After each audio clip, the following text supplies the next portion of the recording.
Hello everyone, welcome back to our channel English माध्यम के platform पे मैं हूं आपकी एडुकेटर प्रियंका ठाकुर और हम सॉल्व कर रहे हैं editorial based practice exercise. Start करते हैं आज का session with thought of the day, that is continuous learning is the minimum requirement for success in any field. यानी कि किसी भी विषय में, किसी भी सब्जेक्ट में, किसी भी फील्ड में आपको अगर सफलता हासिल करनी है तो उसमें आपको निरंतर सीखते रहना पड़ेगा, निरंतर कुछ नया सीखते रहना पड़ेगा, वरना लोग आपसे आगे निकल जाएंगे, क्योंकि टेक्नोलॉजी हर क्षण अपग्रेड होती है। जिस फील्ड में आप हैं वो फील्ड भी हर क्षण अपग्रेड हो रही है। ठीक है, तो बेहतर यही होगा आप खुद को भी अपग्रेड करते रहें और कुछ ना कुछ नया सीखते रहें। चलिए स्टार्ट करते हैं। Reading comprehension and practice exercise for SSC CGL 2024। The Kenyan president's decision to rush through parliament an IMF-backed finance bill that sought to increase taxes on everything। बोल रहे हैं कि केनिया के प्रेसिडेंट का जो डिसीजन यानी कि फैसला था कि वो जल्दबाजी में रश करे, एकदम आनन फानन में लेकर आए क्या, पार्लियामेंट के अंदर एक आईएमएफ बैक्ड मतलब आईएमएफ से, इंटरनेशनल मॉनेटरी फंड है आईएमएफ, उससे बैक मतलब उससे समर्थन प्राप्त एक फाइनेंस बिल दैट सॉर्ट, जिसके तहत जो क्या करना चाह रहा है, to increase taxes on everything from imported sanitary pads and tyres to bread and fuel backfired. किस किस चीज के ऊपर, वो बोल रहे हर चीज के ऊपर इसमें टैक्स बढ़ाया जाएगा, चाहे बाहर से आयात किए जाने वाले सैनिटरी पैड्स हों या टायर्स हों या फिर खाने पीने की चीजें हों या फिर फ्यूल हो। और ये क्या हुआ, सरकार के लिए बैकफायर कर गया, उनके अगेंस्ट में हो गया। with protesters storming a section of the parliament on Tuesday, जिसमें प्रोटेस्टर्स ने क्या किया, एक पार्लियामेंट का सेक्शन जो है उसको घेराव कर लिया, उधर वहां पे घुस गए ट्यूसडे को।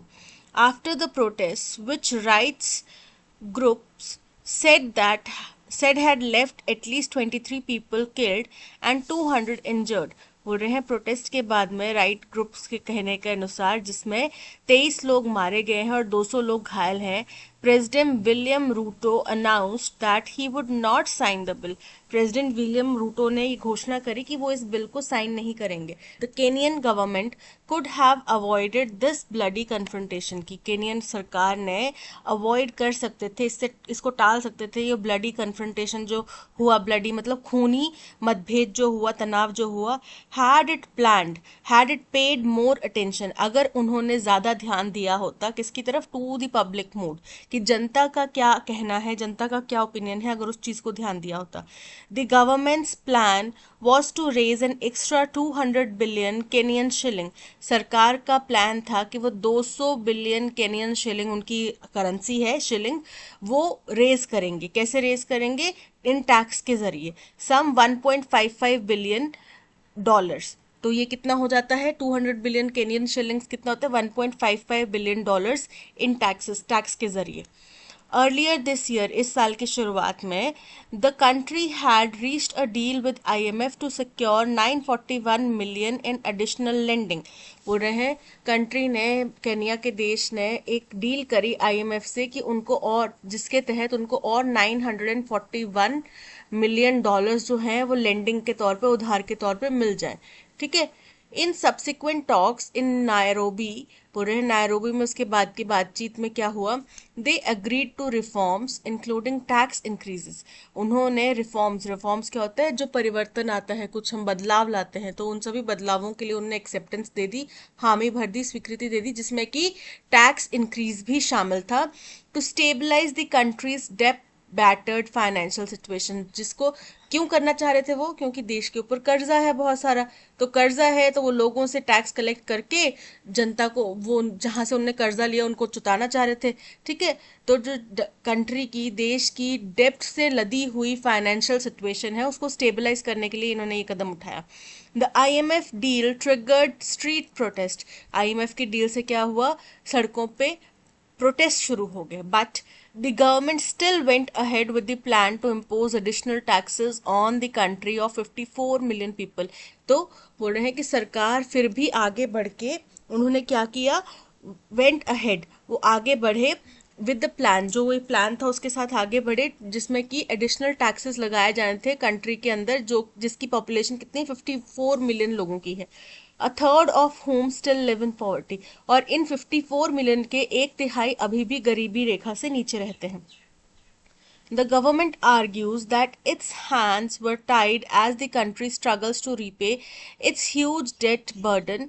बोल रहे हैं सरकार का तर्क है कि भाई हमारे हाथ बंधे हुए हैं क्योंकि हम विफल हो रहे हैं, हम अपने देश का जो कर्ज है उसको हम रीपे नहीं कर पा रहे. तो बोल रहे हैं कि ये जो हमारा इनका कर्ज इतना ज़्यादा बढ़ गया उसको चुकाने में वो असफल हुए थे. Domestic and foreign debt was a staggering $80 billion last year. पिछले साल डोमेस्टिक घरेलू और फॉरेन डेट जो था, कर्ज जो था, वो कितना था? वो $80 बिलियन की बहुत बड़ी कीमत के पास था. Accounting for nearly 3/4 of its GDP, जो कि इनकी जीडीपी का 3/4 हिस्सा है. The government spent more than half of its revenue servicing debt last year, और इसका आधा सरकार ने अपना जितना भी रेवेन्यू जनरेट किया था वो उन्हें क्या करने में चुका दिया, पिछले साल कर्ज उतारने में चुका दिया उन्होंने. The crisis is an indictment of the development model Kenya and several other countries in the continent follow. कि ये जो क्राइसिस है ये उदाहरण है, एग्जाम्पल है, दर्शाता है कि जो डेवलपमेंट मॉडल केनिया और ऐसे ही कुछ और कंट्रीज इस कॉन्टिनेंट पे, अफ्रीका के कॉन्टिनेंट में फॉलो करती हैं उसका. Kenya, one of the fastest growing countries in Africa. Kenya जो कि अफ्रीका की सबसे तेजी से विकास करने वाली कंट्री है, has borrowed heavily from multinational lenders. इन्होंने बहुत भारी मात्रा में मल्टीनेशनल लेंडर्स यानी कि जो उधार देने वाले हैं उनसे कर्ज लिया है. Such as the world bank and the IMF, जैसे कि उन्होंने वर्ल्ड बैंक से बहुत कर्ज लिया है, उन्होंने IMF से बहुत कर्ज लिया है. As well as bilateral partner such as China to finance its infrastructure projects. और जैसे कि दो पक्षीय जो रिश्ते में होते हैं, दो देश होते हैं, जैसे कि हमारा श्रीलंका के साथ कैसा रिलेशन है, हमारा रशिया के साथ कैसा रिलेशन, वैसे इनका बायलेटरल पार्टनर है चाइना, उससे भी उनने काफ़ी उधार लिया है अपने इंफ्रास्ट्रक्चर प्रोजेक्ट्स को फाइनेंस करने के लिए. But growth tanked and expenses rocketed during the COVID-19 pandemic years. अब COVID-19 के दौरान में ग्रोथ रुक गई, ठीक है, और खर्चे बढ़ गए. तो The Ukraine war has led to a spike in global food and energy prices. और यूक्रेन वॉर की वजह से दुनिया भर के फूड और एनर्जी प्राइसेस में उछाल आ गया, हिटिंग अफ्रीकन इकोनॉमीज. और क्योंकि अफ्रीका एक जो ड्राउट प्रोन वाला इलाका है ना, ज़्यादातर इसके हिस्से ऐसे हैं जहाँ पे बारिश ज़्यादा नहीं होती, तो यहाँ पे क्या हुआ, यहाँ पे इनकी इकोनॉमीज को प्रभाव पड़ गया. When the advanced countries increased interest rates to fight inflation, the payment burden of debt-ridden countries ballooned. बोल रहे हैं कि जब विकसित देशों ने अपना इंटरेस्ट रेट बढ़ा दिया, इन्फ्लेशन से निपटने के लिए उन्होंने अपने इंटरेस्ट रेट्स बढ़ा दिए, तो जो कर्ज का देनदारी थी, उनके जो पेमेंट थे वो भी बढ़ गए, है ना. जैसे कि मान लो मैंने अपना इंटरेस्ट रेट बढ़ा दिया, मैंने, और आपने मुझसे उधार लिया हुआ है, तो आपको भी जो देनदारी होगी वो भी बढ़ जाएगी ना, साथ में ज़्यादा कर्ज देना पड़ेगा आपको, उसका ब्याज ज़्यादा लग जाएगा. In Africa Zambia and Ghana defaulted on their payments. Africa की अगर बात करें तो जाम्बिया और घाना दो ऐसे देश हैं जिन्होंने अपनी पेमेंट्स डिफॉल्ट करी हैं. And then reached agreements with their creditors to restructure debt. और फिर अपने जो क्रेडिटर्स थे, जो लेनदार थे, उनको उन्होंने क्या किया है, उनके साथ में अग्रीमेंट करा कि भाई ठीक है, हम ना दोबारा से इसका प्लान बनाते हैं, हम अब इस तरीके से आपको कर्ज देंगे, ठीक है, वापस. Mister Ruto, who came to power in 2022, has promised to address the debt problem. Mister Ruto जो कि सत्ता में 2022 में आए थे, उन्होंने वादा किया था कि वो इस कर्ज की समस्या से निपटेंगे. But he has been unimaginative and conventional. लेकिन उनके पास में कोई प्लान नहीं है, और वो उसी रूढ़िवादी जो पिछला चला आ रहा है कि हाँ हमारा यही तरीका है काम करने का, उसी से चल रहे हैं, और कोई प्लान नहीं है उनके पास. Letting the unpopular IMF dictate one sided policy measure. जिसकी वजह से क्या हुआ, अनपॉपुलर मतलब ज़्यादा वो अच्छा नहीं माना जाता IMF को, तो IMF ने क्या किया, एक तरफा पॉलिसी मेजर बता दिए, एक तरफा उन्होंने अपना फैसला बता दिया, सुझा दिया कि हमें फ़ायदा हो जाए, हमें हमारा कर्ज मिल जाए, आपके लोगों की क्या दशा होती है, क्या गति होती है, हमें उससे कोई मतलब नहीं है, ठीक है, वो कहाँ से ला के देंगे, हमें उससे भी कोई मतलब नहीं है. Now that the bill has been withdrawn, he will have to treat carefully. अब जब ये बिल वापस ले लिया गया है तो उनको ध्यान से आगे बढ़ना पड़ेगा, है ना. He has yet to spell out his next measures, besides saying that austerity measures would be rolled out. बोल रहे हैं उनको अभी भी अपना अगला स्टेप क्या होगा उसके बारे में जानकारी देना बाकी है. उन्होंने अभी तक कुछ नहीं बताया कि भैया वो आगे बिल तो विड्रॉ कर लिया, लेकिन ये कुछ नहीं बताया कि भैया वो आगे क्या कदम उठाएंगे.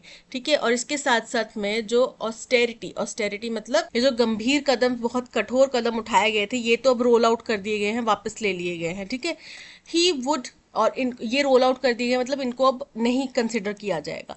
ही will have to strike a balance between his people's needs and Kenya's creditors. बोल रहे हैं उनको एक बैलेंस बनाना पड़ेगा उनके देश के लोगों की ज़रूरतों और केनिया के जो क्रेडिटर्स हैं, जिनको पैसे देने हैं केनिया ने, उन लोगों के बीच में, उन देशों के बीच में, उन मल्टीनेशनल एंटिटीज़ के बीच में. Multinational and bilateral lenders should help the debt-laden countries in Africa come out of this trap without punishing their poor populace. बोल रहे हैं जो मल्टीनेशनल या बायलैटरल लेंडर्स हैं उनको कर्ज में डूबे हुए अफ्रीका की कंट्रीज की मदद करनी चाहिए कि वो इस जाल में, इस कर्ज के जाल से बाहर आ पाए और उनकी जनता को इसका नुकसान, इसका भरपाई नहीं करनी पड़े. क्योंकि लेता कौन है कर्ज? सरकारें लेती हैं. तब लोगों को पता नहीं होता कि उनने कहाँ से कितना कर्ज ले लिया, बताया नहीं जाता है ना. अब सब जगह मीडिया के ऊपर उनका कंट्रोल है तो पता उनको कुछ होता नहीं कि हो क्या रहा है. और फिर जब कर्ज देने की बारी आएगी तब आप लोगों को बोल दो कि नहीं जी अब आप अपने टैक्सेस दो, आप अपनी हार्ड अर्न कमाई जो है उसका अधिकतम हिस्सा टैक्सेस में दे दो और हम लोग वो कर्ज चुकाएंगे. वहां पे हमारे पीएम्स वगैरह, हमारे प्रेसिडेंट्स वगैरह प्लेन से जा रहे हैं, जनता जो है साइकिल से चलने के लिए मजबूर है, और फिर उनसे बोला जा रहा है कि नहीं आप हमें कर्ज वापस करो. वो कोरोना के दौरान में इतने सारे आम जनमानस मरे, किसी पॉलिटिशियन के घर से कोई खबर आई? फिर जब उनसे सवाल पूछो तो बोलते हैं कि आपके साथ तिहाड़ में क्या हुआ, व्हाट अबाउट ट्री कब खत्म होगी ये. What is the tone of the last paragraph. तो लास्ट पैराग्राफ जो है ये हमें थोड़ी सी होप देता है कि भाई हालांकि अब बिल वापस ले लिया, ठीक है लाया गया वो बिल, लेकिन अब वो वापस ले लिया गया है ये बिल. ठीक है, और अब वो बहुत सावधानी से आगे बढ़ रहे हैं, उनको सावधानी से आगे बढ़ना चाहिए. हालांकि अभी कोई प्लान है नहीं उनके पास, लेकिन सोच समझ के आगे बढ़ेंगे. ठीक है, तो उम्मीद की किरण दिखाई दी जब बिल वापस ले लिया. तो अगर वो बिल साइन कर देते तो क्या होप रहती? कुछ भी नहीं रह जाती.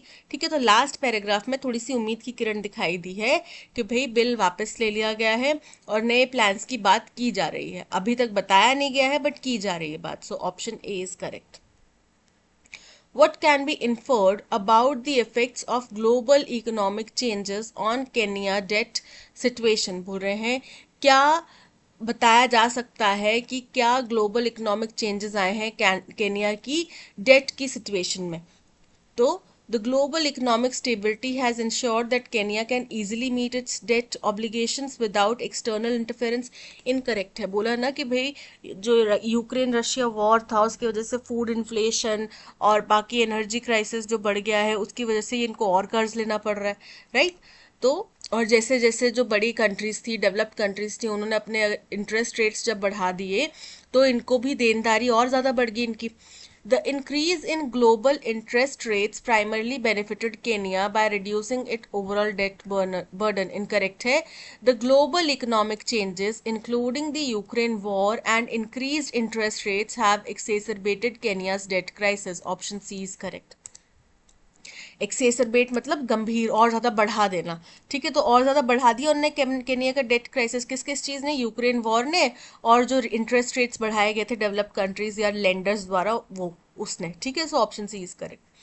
What could be the consequences? Consequences मतलब आगे जो इसका फल होता है किस चीज़ का? Of the approach taken by Mr Ruto's administration toward the debt crisis as described in the passage. बोल रहे हैं क्या प्रभाव पड़ेगा, क्या कॉन्सिक्वेंसेस देखने मिलेंगे जो मिस्टर रूटो की अप्रोच रही डेट क्राइसिस की तरफ, जैसा कि पैसेज में बताया गया, उससे क्या प्रभाव पड़ेगा. Mr Ruto's adherence to conventional methods and IMF's policies might led to unpopular austerity measures potentially increasing public discontent.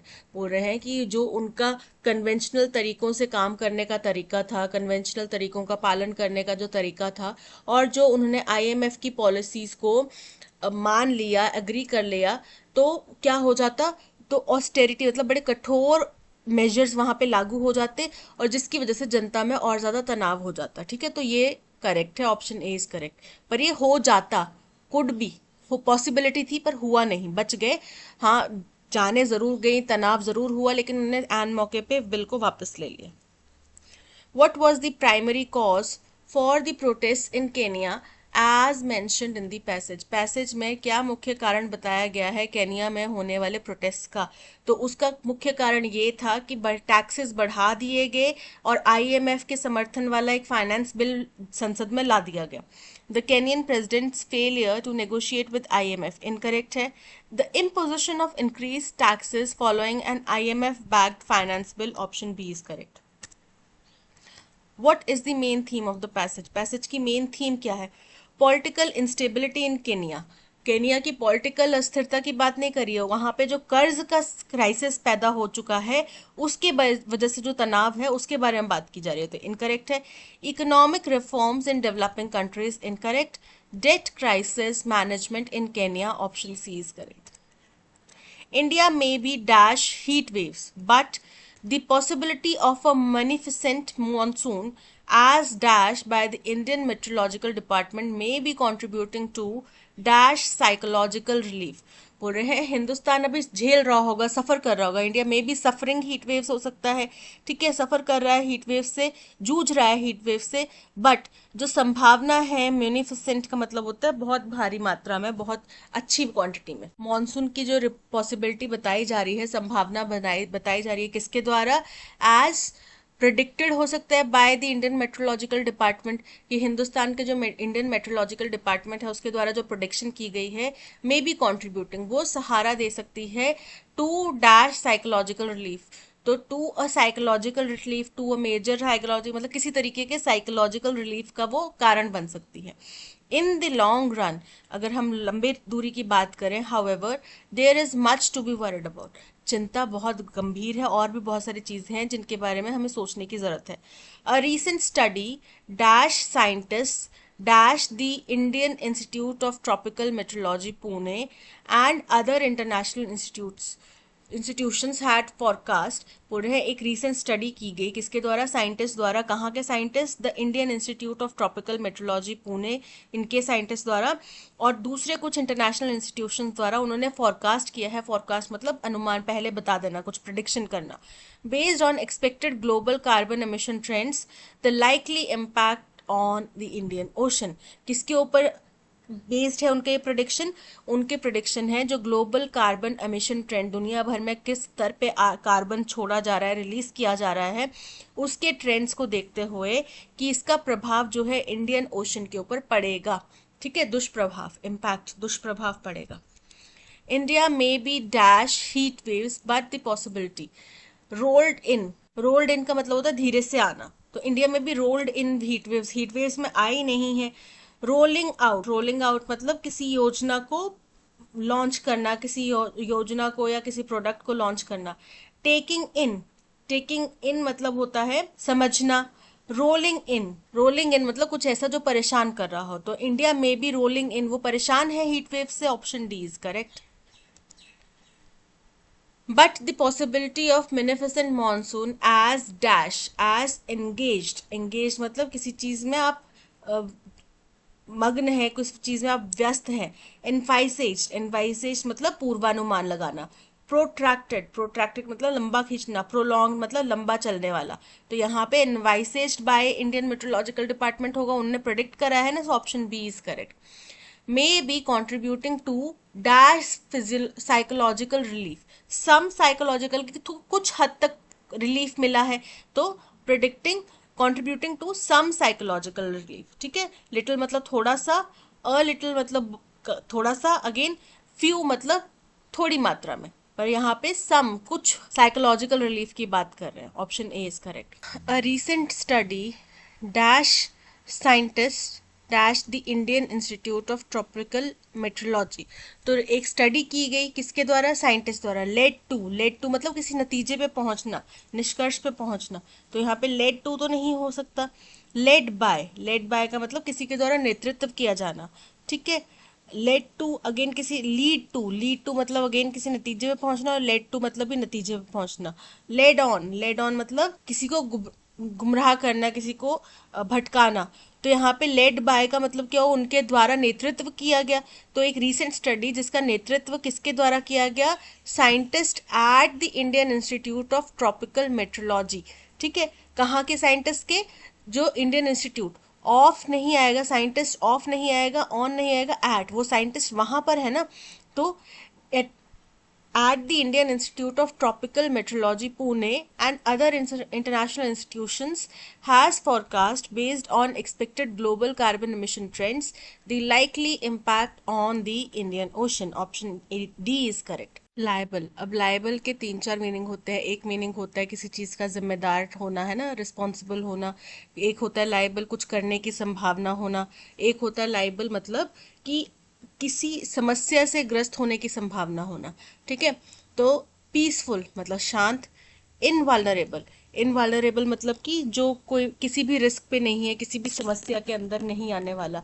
ठीक है, तो हो गया इनवालनरेबल। टेंडिंग, टेंडिंग मतलब किसी का जो किसी का व्यवहार किस तरीके का है वो। और रिस्पॉन्सिबल मतलब जिम्मेदार। तो एंटोनिम क्या हो गया, लायबल के हमने जब दो तीन मीनिंग्स देखे, उनमें एक तो हो गया जिम्मेदार, तो वो रिस्पॉन्सिबल का सिनोनिम हो गया। दूसरा हमने मीनिंग देखा कि ये कुछ करने की संभावना, तो यहाँ पे कुछ करने की संभावना तो दिख नहीं रही कहीं पे भी, है ना। और तीसरा हो गया जो हमने मीनिंग पढ़ा, वो ये था कि किसी समस्या से ग्रस्त होने की संभावना। ठीक है, तो इनवालनरेबल मतलब समस्या से बचने की संभावना, ग्रस्त नहीं हो सकता। तो invulnerable option B is correct. The dash of the crime scene made it difficult for investigators to gather evidence. The dash यानी कि क्राइम सीन का क्या होगा, साइट होगा, है ना। क्राइम सीन का जगह होगी, जहां पे क्राइम सीन हुआ था वो जगह होगी, राइट। सो साइट यानी कि हवाला देना किसी चीज का। सेट मतलब कि किसी पर्टिकुलर चीज को सेट कर दिया गया है एक पर्टिकुलर समूह में या सेट में या ग्रुप में। साइट, साइट मतलब किसी जगह का, किसी विशेष जगह की बात करें। और स्लेट मतलब चालाकी या कौशल। ठीक है, तो यहाँ पे site, the site of the crime scene, उस जगह का जो क्राइम सीन था वो जिस जगह पे था वो बहुत डिफिकल्ट हो रहा था कि उसको इन्वेस्टिगेट किया जाए और इंफॉर्मेशन गैदर की जाए। The company was known for its deserving respect or admiration business practices and honest and fair ethical standards. तो कंपनी जो है अपनी किस चीज के लिए जानी जाती है, was known for its deserving respect, जो उनको रिस्पेक्ट मिलती है उसके बारे में जानी जाती है, जो उनकी वेल डिजर्व्ड रिस्पेक्ट है उसके बारे में जब जानी जाती है, यानी कि वो काफी ऑनरेबल है। Option A is correct. They realise that the ghost was imperturbable, यानी कि उनने रियलाइज किया, उनने समझ लिया कि ये जो गोस्ट है वो अविचलित है, वो बहुत ही परेशान होने वाले नहीं है। तो एंटोनिम क्या आएगा, एक्सैस्परेटिंग मतलब कि चिढ़ाता हुआ, किसी चीज को इरिटेट करने वाला। स्टार्टलिंग, स्टार्टलिंग मतलब कि चौंका देने वाला। एक्साइटेबल मतलब उत्तेजित कर सकने वाला। और कंटामिनेटिंग मतलब दूषित कर सकने वाला। तो एंटोनिम क्या हो जाएगा कि कोई चीज एक्साइट नहीं की जा सकती, उत्तेजित नहीं की जा सकती, और वहीं दूसरी चीज है जिसको आप एक्साइट कर सकते हैं, गुस्सा दिला सकते हैं। So option C excitable is correct. The current state of the literature on the efficacy under cognitive behavior therapy for individuals with generalized anxiety disorder suggests that it is a promising treatment option. तो जो current स्थिति है किस चीज की, literature की, किस चीज, लिटरेचर मतलब कि जो रिटन में हमारे पास डॉक्यूमेंट है, रिटन में हमारे पास अवेयरनेस है, जानकारी है, किस चीज के ऊपर, ऑन द एफिकेसी या ऑफ द एफिकेसी, हमें प्रभावशालिता देखनी है कॉग्निटिव बिहेवियरल थेरेपी की। तो of the efficacy under cognitive behavioural therapy, उन व्यक्तियों के लिए विद जर्नलाइज जिनके पास में एंजाइटी डिसऑर्डर्स हैं, सजेस्ट, उसमें पता चलता है दैट ये ट्रीटमेंट जो है काफी अच्छा ऑप्शन है, प्रॉमिसिंग ऑप्शन है, अच्छे रिजल्ट्स आ रहे हैं। तो ऑन की बजाय क्या आएगा, ऑफ। हमें प्रभावशालिता देखनी है, किसी चीज की प्रभावशालिता देखनी है, किसी चीज के ऊपर प्रभावशालिता नहीं देखनी। तो क्या होगा, ऑफ द एफिकेसी अंडर। ठीक है, ऑप्शन ए में एरर है। Honesty is a best policy, honesty is the best policy, क्योंकि वो सुपरलेटिव डिग्री बता रहा है कि सबसे बेहतरीन है, सबसे अच्छी है। तो सबसे अच्छी जब बताएंगे तो ऑनेस्टी इज अ की बजाय क्या आएगा, एक बेस्ट पॉलिसी नहीं है, सबसे अच्छी बेस्ट पॉलिसी है, सबसे अच्छी पॉलिसी है, is the best policy. Option A में एरर है। Done without conscious control, unintentional. अगर आप अपने दिमाग के सुध बुध में ना हो के एकदम एंगर में कुछ चीज कर लें तो आपके बोलेंगे मुझसे इनवॉलेंटरीली हो गया, मैंने जानबूझ के नहीं किया, इनवॉलेंटरीली हो गया। तो वन वर्ड सब्स्टिट्यूट करना है इनविंसिबल। इनविंसिबल मतलब जिसको कभी हराया ना जा सके, ठीक है। इनवॉलेंटरीली मतलब कि बिना सुध बुध के, बिना सोच समझ के, option B is correct. In vitro, in vitro मतलब प्रयोगशाला में, एंड इनवोक मतलब किसी को पुकारना। One who hurries up always gets the best, जो जल्दी करता है वो अच्छा पाता है, ठीक है। यानी कि आप अगर ढिलाई बरतोगे, आप किसी चीज में कुछ काम आपको करना है, आप वो नहीं ढंग से करोगे, अच्छे से नहीं करोगे, तो आपको बेस्ट रिजल्ट्स नहीं मिलेंगे। आपने अगर सही समय पे ये फैसला ले लिया अपनी लाइफ का कि आपको क्या करना है, तो आपको अच्छे रिजल्ट्स मिल जाएंगे। आप उसकी अच्छे से प्रिपरेशन करते हो तो क्या होगा, the early bird catches the worm, जो जल्दी उठेगा उसके हाथ में अपॉर्चुनिटीज ज्यादा आएंगी। So option C is correct. Denmark has a type of government where power is held by wealthiest members of society, कि कोई ऐसा देश जहाँ पे समाज के जो पूंजीपति हैं उनके पास में सरकार चलाने का अधिकार है, उनके हाथ में सरकार की बागडोर है, तो उसको क्या बोलते हैं, उसको बोलते हैं प्लूटोक्रेसी। वैसे तो आजकल हर देश का हाल यही है, प्लूटोक्रेसी ही बना हुआ है, बट खुले तौर पे नहीं, बैक एंड से। बाकी सबको, आम जनता को सबको पता है कि प्लूटोक्रेसी का ही राज है। डेमोक्रेसी यानी कि डेमोक्रेसी होता है प्रजातंत्र, लोगों का राज। मोनार्की राजा महाराजाओं का तंत्र। और ओलिगार्की मतलब कि एक छोटे से ग्रुप लोगों का, एक छोटा सा ग्रुप है, उसी के पास में कंट्रोल है पूरे देश का। तो option B plutocracy is correct.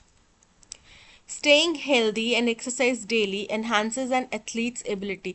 Incorrectly spelled word बताना है। Staying, STAYING, healthy, and EXERCISING,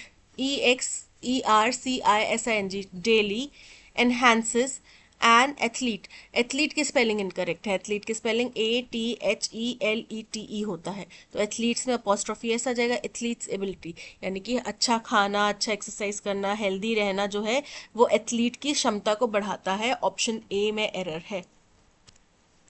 was the painting stolen by the thief. The thief क्या है, हमारा सब्जेक्ट है, ये है पेंटिंग चुराने वाला।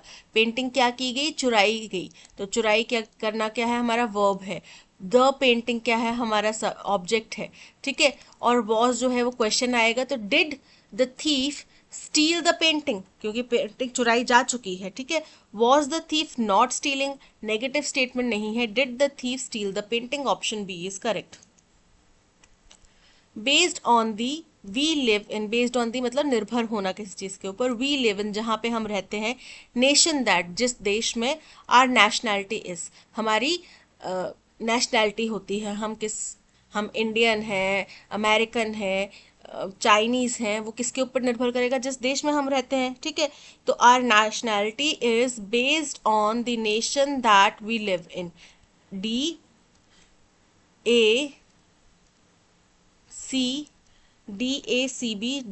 DACB option B is correct. Despicable, despicable का मतलब होता है घृणित, ठीक है। एंटोनिम रैशनल, रैशनल मतलब तर्कसंगत। डिप्लोरेबल मतलब कि खेदजनक। एडमिरेबल मतलब प्रशंसनीय। ऑफेंसिव मतलब कि अपमानजनक। तो यहाँ पे ऑप्शन सी, किसी से आप घृणा करें या फिर किसी की आप प्रशंसा करें, तारीफ करें, option C is correct. Incorrectly spelled word बताना है। परसिस्टेंट, परसिस्टेंट मतलब कंटिन्यूस, बहुत ही दृढ़। रेपिटेशन, दोहराना किसी चीज को। ओवरवेलमिंग, ओवरवेलमिंग नहीं होता, ओवरवेलमिंग होता है, WHELMING, ठीक है। Overwhelming, so option C is correct. She was in a state of ecstasy when she came to know that her son received a visa on her first attempt. थी वो बहुत ज्यादा क्या थी, आनंद में थी, जब उसको पता चला कि उसके बेटे को पहले ही अटेम्प्ट में वीजा मिल गया है, ठीक है। तो आनंद का एंटोनिम क्या होगा, अबैश। अबैश का मतलब होता है शर्मिंदा करना। इंस्पिरेशन मतलब प्रेरणा। एगनी मतलब दुख, तकलीफ, दर्द, पीड़ा। जॉयफुलनेस मतलब खुशी, आनंद। तो यहाँ पे एगनी जो है वो ऑपोजिट होगा, एंटोनिम होगा एक्सटेसी का। दैट्स ऑल, आज के सेशन में इतना ही। Thank you so much for watching. अगर कंटेंट पसंद आया हो तो लाइक, शेयर और सब्सक्राइब ज़रूर कीजिएगा। मिलते हैं नेक्स्ट सेशन में। Till then keep learning and keep practising. Bye bye.